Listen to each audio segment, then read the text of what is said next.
யோக ஞான சித்தர் ஓம் ஸ்ரீ ராஜயோக குரு சரணம். மானிடராக பிறந்த அனைவரிடத்திலும் ஒரே ஒரு சக்தி தான் இருக்கு. இந்த சக்தி குருவை சார்ந்து இருக்கிறது.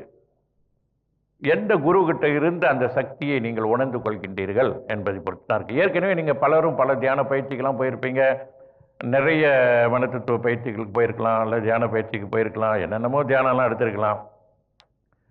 ஆனால் அந்தந்த குருக்கிட்ட என்னென்ன மாதிரி விஷயங்கள் இருந்ததோ அது மட்டும்தான் உங்களுக்கு வர்றதுக்கான வாய்ப்புகள் இருக்குது.